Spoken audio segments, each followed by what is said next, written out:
Fernanda Flaviana de Souza Martins, eu sou assistente social, eu nasci em Ubá, Minas Gerais, né, onde toda a minha família vive lá ainda, né, e eu vim para Belo Horizonte para poder atuar como profissional de serviço social. Foi uma infância muito feliz, né, quem é do interior, a gente tem a oportunidade de brincar na rua, né, de ter contato com outras crianças.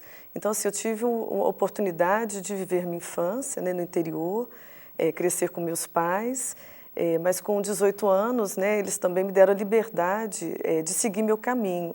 E aí eu mudei de cidade, fui morar em Juiz de Fora sozinha, fui estudar na Universidade Federal de lá, com todo o apoio deles. E foi muito importante essa liberdade, né, sempre dada por eles. Em Ubá eu trabalhava no SESI, né, e era uma escola-clube, e lá eu conheci uma profissional muito interessante, ela cuidava dos idosos, cuidava das crianças, ela tinha uma forma assim, muito cuidadosa com as pessoas, e aí foi aí que eu descobri a minha profissão de assistente social, né, era o serviço social que ela tinha feito, eu desconhecia até então essa profissão, e aí me apaixonei e fui atrás do meu sonho. Né? E aí, né, descobri que em Juiz de Fora já tinha uma amiga fazendo o curso e fui estudar na Federal. Estudei, passei, vivi 5 anos nessa cidade e logo em seguida, né, tive a oportunidade de trabalhar como assistente social aqui em Belo Horizonte e aí vim atrás do meu sonho de exercer essa profissão e vim morar aqui. O curso de Serviço Social é um curso apaixonante. Eu sou muito apaixonada pela minha profissão, né? Eu amo ser assistente social, meus alunos sabem, todo mundo sabe, né? Assim, eu acho que a profissão me escolheu, na verdade, né? E aí, assim, é um desafio muito grande, porque você trabalha com direitos humanos, com defesa, né, da pessoa, né? Então, assim, não é é um desafio constante, infelizmente, são muitas sequelas, né, mazelas da nossa sociedade, e a gente tem esse desafio cotidiano de lidar, né, muitas vezes com a dor, com o sofrimento, mas você permitir, né, o direito ao outro, o direito social, a igualdade, a justiça, é muito importante nos dias de hoje, no país que a gente vive. Então, na verdade, tem assim, uma paixão muito grande por exercê-la, né? Gosto muito, né? Eu falo que eu não sou apenas uma professora, eu nunca deixei de ser assistente social, eu sou uma pessoa também da prática, que é muito importante para a nossa formação, você articular a teoria com a prática. Então, há muitos anos eu venho exercendo, de certa forma, essa minha função. O serviço social ele tem várias áreas e a escolha pela área da infância, na verdade, foi um acontecimento. Né? Eu era assistente social em uma escola, minha primeira atuação como assistente social foi em uma escola aqui em Belo Horizonte, e aí, de repente, eu me deparei cotidianamente com situações de violência. Era uma escola privada, é importante colocar, porque muitas vezes a violência contra a criança e adolescente, ela sempre está relacionada às classes mais desfavorecidas, né?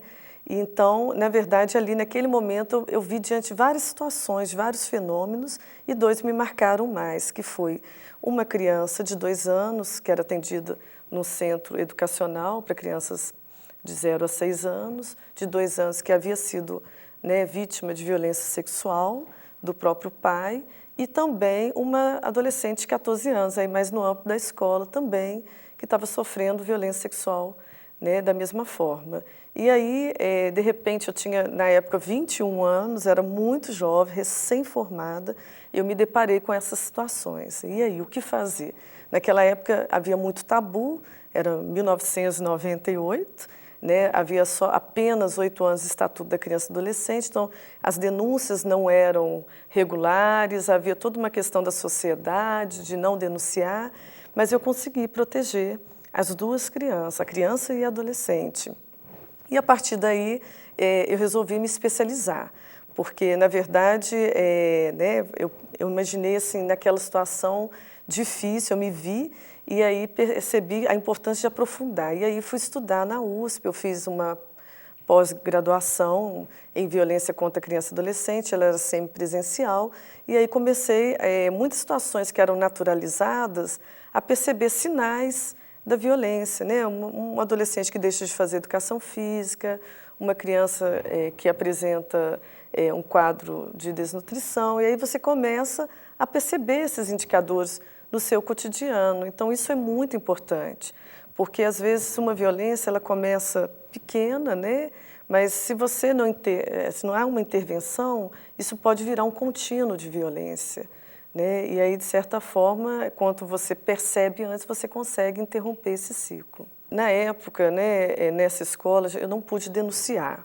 Então, eu contei com a família extensa da criança pequena, né? Eu revelei a mãe estava grávida de um outro bebê, né? Ela tinha não só, ela tinha 3 crianças pequenas, meninas, e estava grávida de mais uma menina.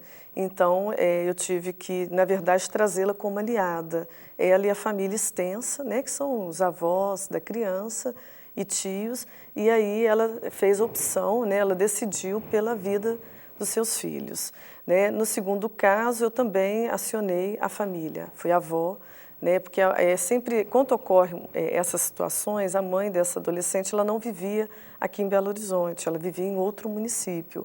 Então, na verdade, eu precisei de contar com o apoio, né, dessa família que estava fora, porque ela tinha chegado, ela tinha visto o pai com 3 anos de idade, a última vez, e de repente ela volta uma adolescente com 14 anos, linda. Então, percebo também que o pai não se reconheceu nesse papel, né, nessa função paterna.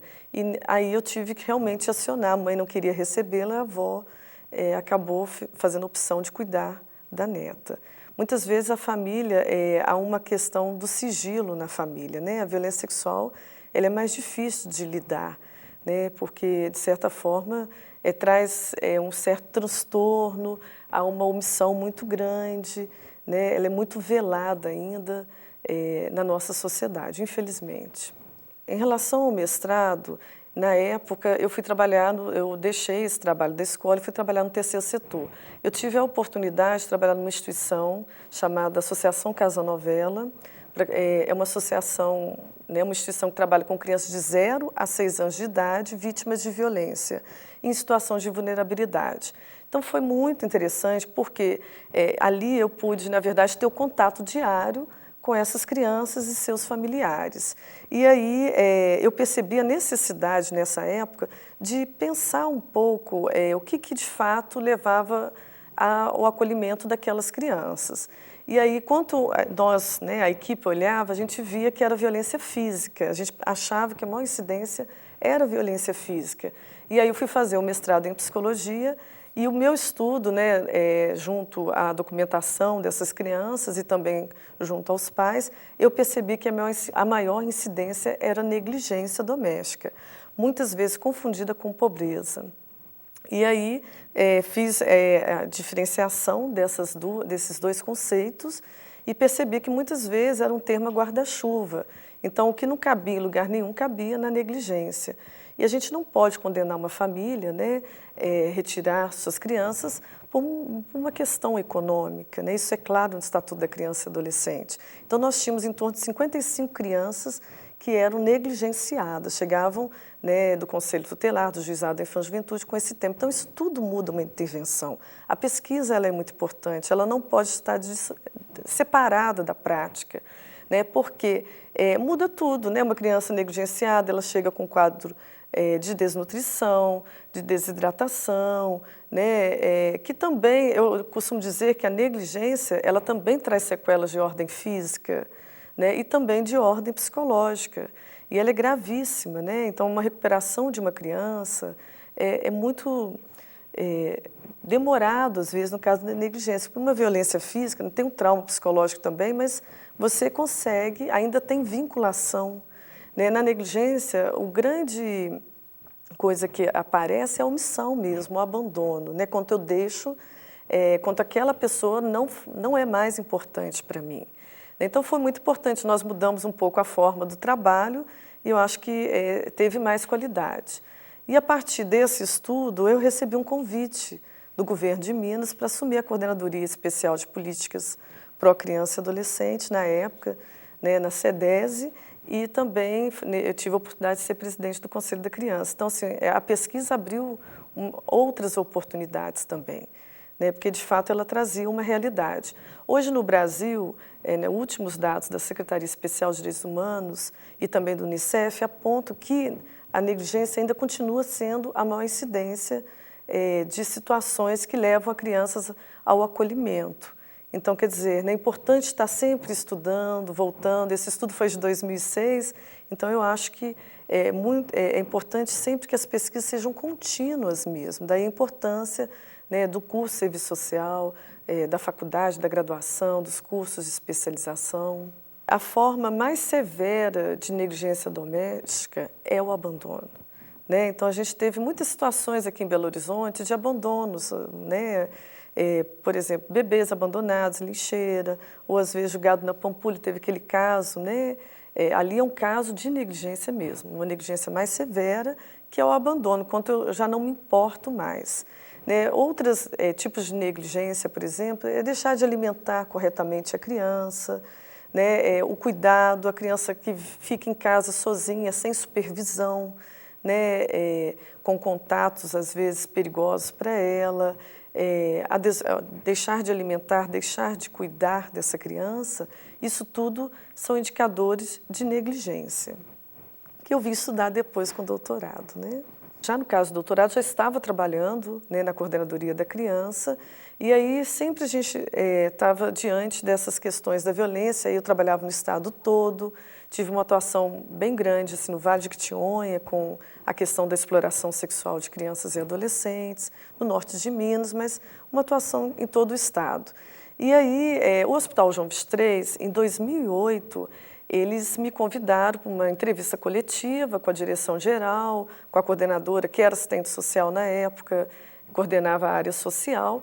E aí, nessa entrevista, eles falaram sobre a questão de muitas situações que chegavam no hospital, mas que, na verdade, para eles tinha uma questão de violência. Chegava com uma outra nome, né, ou acidente, mas que trazia oculta, de certa forma, a violência. E me pediram, né, sabiam que eu era professora, se em algum momento eu poderia cuidar dos prontuários do Hospital João XXIII, relacionados às crianças pequenas, de 0 a 18 anos. E aí se passaram 2 anos, eu resolvi deixar o cargo para dedicar o doutorado e me lembrei desse momento, desse pedido, dessa solicitação, resolvi dedicar o doutorado. Foram 4 anos, foi um doutorado sanduíche, tive a possibilidade de estudar fora, né? Fiquei um ano fora do país, então foi muito interessante que eu dediquei e pude agora, recentemente, entregar esse resultado para o hospital. O livro Análise Institucional na Saúde, ele é resultado da minha tese de doutorado. Né? Como eu disse, foram 4 anos, né, de dedicação.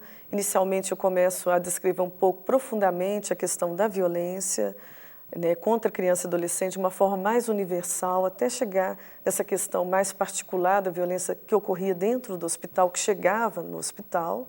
Né? Como eu havia colocado, eu tive a possibilidade de estudar 1 ano na França, eu morei em Paris, estudei na Université Cergy-Pontoise, que lá tive contato com Gilles Mansur, o professor Gilles Mansur, que é especialista em análise institucional. Então, foi a análise institucional que me permitiu olhar de forma diferente para a violência que ocorria dentro de uma instituição. Então, logo que retornei, fui para o Hospital João XXIII, e lá eu fui trabalhar dentro do SAMI, onde eu tive acesso a mais de 1.500 prontuários. Sozinha eu pesquisei durante 5 meses, em torno de 5 meses, esses prontuários. Então, cotidianamente, manhã e tarde, né, eu tinha o financiamento da CAPES para isso, e aí eu pesquisei os prontuários. Né? Então, lógico que tinha um roteiro, essa pesquisa documental foi muito em relação a traçar alguns dados estatísticos, não só da criança e do adolescente que chegava ao Hospital João XXIII, mas sua condição socioeconômica e a condição de sua família também. Então, esse banco de dados ele é riquíssimo, é um banco de dados muito grande e ele ficou dentro do hospital. Mas, por outro lado, também eu quis dar voz aos sujeitos, né, dessa pesquisa. Então, entrevistei a equipe médica, que atuava diretamente com as crianças, tanto no Hospital João Paulo II e também no CTI. Então, foram entrevistados psicólogos, assistentes sociais e médicos. e também as famílias, né, porque era um direito, né, eu como assistente social não poderia deixar, né, de ter um olhar especial para essas famílias. Então foram 8 famílias que encontravam com os filhos no CTI do hospital. Então eu peguei casos extremos de violência, né, e aí o que foi interessante nessa pesquisa com as famílias foi exatamente isso, né, o que, ao mesmo tempo que a família comete a violência, é quem, de certa forma, socorreu e salvou a vida dessa criança e adolescente. Então, assim, a pesquisa foi muito interessante, ela é muito reveladora, ela traz algumas síndromes, né, muitas vezes esquecidas, escritas nos livros. Então, foi muito interessante ter tido essa possibilidade. E agradecer ao hospital pela coragem, né, de abrir as portas, né? E aí ela traz a questão toda da notificação, da importância da proteção, alguns indicadores para que os profissionais eles possam, né, de certa forma, não só da saúde, mas da educação também, ter um olhar diferente. Então, ele traz indicador, né, da criança mesmo, né, que tipo de comportamento, quais são os indicadores que me permite dizer essa criança, esse adolescente é vítima de violência. A parte da pesquisa, né, quantitativa foi uma pesquisa qualitativa. Ela ajudou bastante nos indicadores. Por exemplo, a criança chegava, os pais responsáveis colocavam que era uma questão do acidente doméstico. E aí a fala, muitas vezes, do responsável contradizia a realidade. Então, a partir do diagnóstico, nessa pesquisa quantitativa, eu coloco também o diagnóstico inicial, né, o motivo da chegada da criança, o diagnóstico inicial e o diagnóstico tratado. Então, a partir desse diagnóstico, você consegue identificar se ocorreu uma violação ou não. Então, um exemplo, né, um bebê que chega com uma queimadura profunda. A queimadura, né, o Hospital João XXIII, ele é especialista em queimados e traumas. Então, quanto à queimadura no pulso profundo, ele é um indicador de violência, né, porque você tem os outros tipos de queimaduras que são acidente mesmo, quanto respinga, quanto acontece em uma determinada parte do corpo. Então, tem algumas determinadas partes do corpo que são consideradas negligência, violência. Então, com essa queimadura profunda, ela é considerada, ele é um indicador de violência. No mesmo dia, esse bebê de 7 meses, ele teve também um traumatismo craniano específico, né, uma queda. E aí a mãe disse que ao passar para a tia, o bebê ele caiu. Então, tem 2 ocorrências no mesmo dia. Então, na verdade, a indicação para o hospital é que notifique imediatamente. Porque são 2 ocorrências diferentes, uma criança pequena, então precisa proteger. Queda, né, a cabeça, né, a medicina, ela consegue comprovar, né, se a criança já traz um histórico de queda. Se já traz o histórico de quedas, é importante notificar também, né, ela já vem com traumatismo craniano específico, aí uma outra situação, e aí já tem histórico de queda e de machucados pelo corpo, é importante que ela notifique. Outra situação que é interessante colocar também é de uma criança que chegou com o braço quebrado. E aí a avó revelou, né, porque chegou com um acidente pela mãe, e a avó, ao visitar, revelou ao serviço social e à psicologia que tinha sido a mãe que havia jogado a criança da escada. E ela falou, da outra vez que ele esteve aqui, há 8 meses atrás, algum tempo atrás, ele veio e ficou no setor de queimados, né? E foi a mãe também. Então, imediatamente, o hospital notificou essa situação. Mas foi uma situação onde houve uma revelação. E teve várias situações com revelações que foram notificados. O difícil mesmo, né, é você chegar e identificar. E dentro de um hospital, né, de urgência, você precisa salvar a vida. Então, entre salvar e identificar, você vai salvar. E com o tempo, é importante observar esses indicadores. Então, uma das coisas que também aparece na pesquisa, que é interessante dizer, é o cuidado com quem retorna ao serviço, né, com as reincidências. Então, lá no hospital, hoje, há uma discussão para que tudo seja, de certa forma, como é que eu posso dizer, né, digitado, assim, né, seja, os arquivos sejam digitalizados, porque hoje, na verdade, ainda são os arquivos né? Os prontuários, eles são manuais, isso no Brasil todo, né? Então, eu trago essa indicação para que seja digitalizado, porque quando você puxa o arquivo da criança, você vai lá e busca né, o arquivo lá, o prontuário, mas nem sempre, pela emergência e tudo, né, você quer fazer o registro. E quando tem isso digitalizado, aí você vai buscar a ficha da criança, então você vai ver lá, já teve passagem, o motivo, e aí isso ajuda numa análise, né, mais cuidadosa, que vai realmente promover uma proteção dessa criança. Então, eram várias situações, né, de queimados principalmente, causa muita dor. Eu tive a possibilidade de passar nos setores, então a gente vê assim, muitas daquelas situações, elas poderiam ter sido evitadas, né, muitas. Então, quer dizer, se a gente previne, se a gente começa a falar sobre o assunto, é importante, porque o custo social e o custo econômico de uma violência, ele é muito alto. Ele tem um preço muito alto, não só para a criança, para o adolescente, a dor que ela sofre, para a família, mas para a sociedade.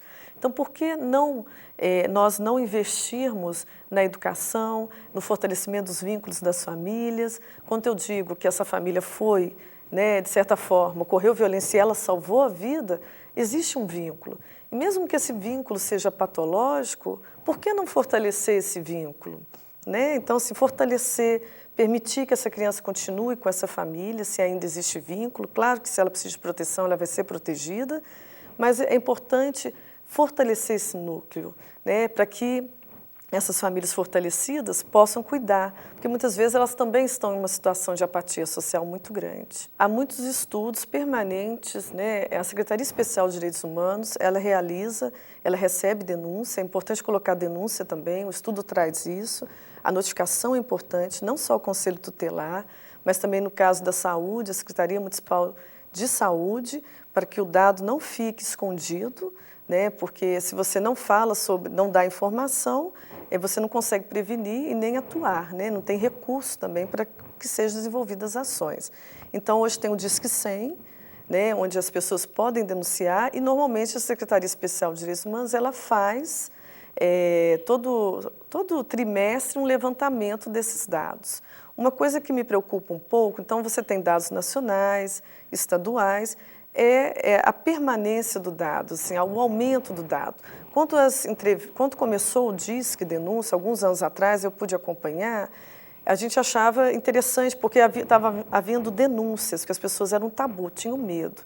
Então, a proposta inicial é que recebesse muitas mesmo denúncias, mas que com o tempo isso, de certa forma, fosse haver um declínio, né? Fosse reduzindo.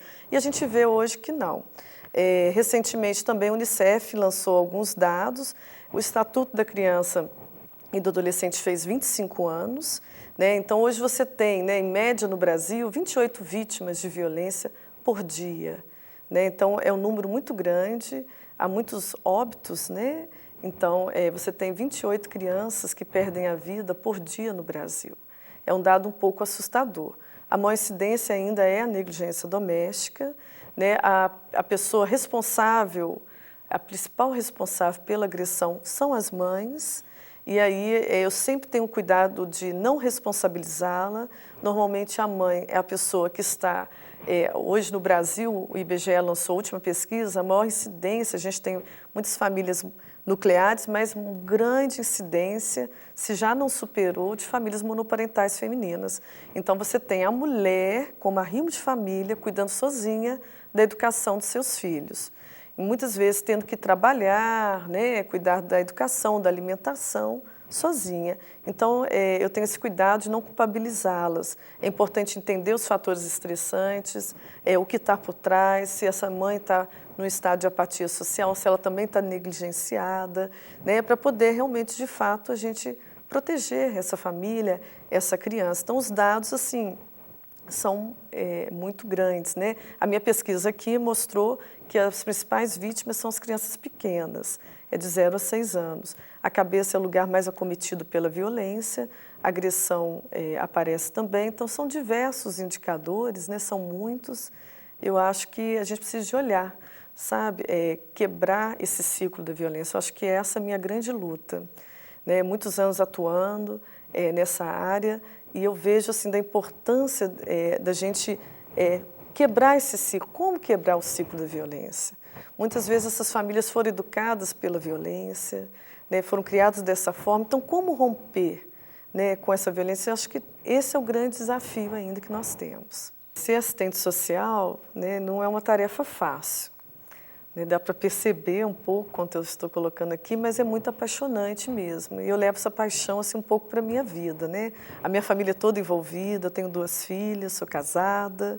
E aí todo mundo sabe da importância para mim em relação a esse tema. Então, sempre quando surge alguma coisa, as pessoas vêm, olha, saiu isso, né? Presta atenção naquilo.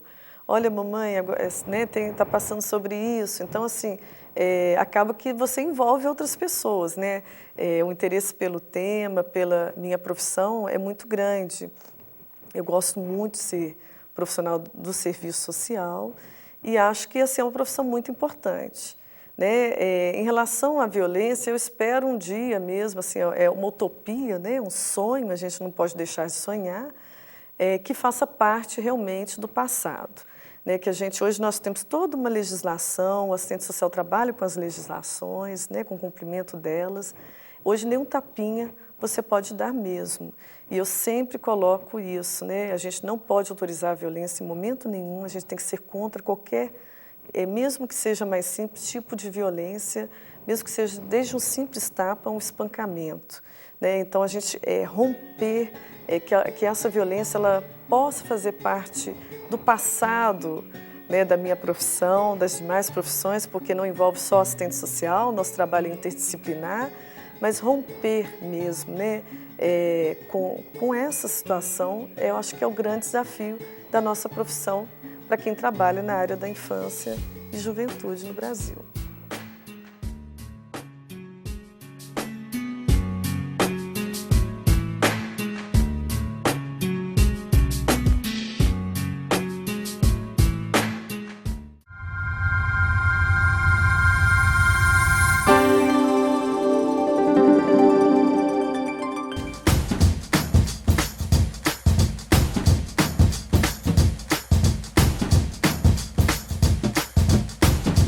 Hoje a gente está aqui por uma data muito especial, que é o aniversário do UniBH TV, o aniversário de 17 anos. O UniBH é uma instituição que acredita de fato na aprendizagem prática, na conexão teoria e prática. O UniBH TV também ajuda o UniBH a se conectar com a sua comunidade. Então a gente de fato coloca a nossa cara para o mundo e é o UniBH TV que nos ajuda a fazer isso. E é claro que o UniBH TV teve uma grande contribuição nessa formação destes profissionais e a gente espera que continue tendo por muito tempo dos profissionais do futuro. Parabéns, que esses 17 anos tenham muitos, e a gente sabe que tem muitos motivos para comemorar, e que os próximos 17, 34 e quantos mais vierem, que a gente também continue tendo muitos motivos, que vocês consigam e continuem a formar excelentes profissionais, e esse é um trabalho de vocês. Parabéns, UniBH TV.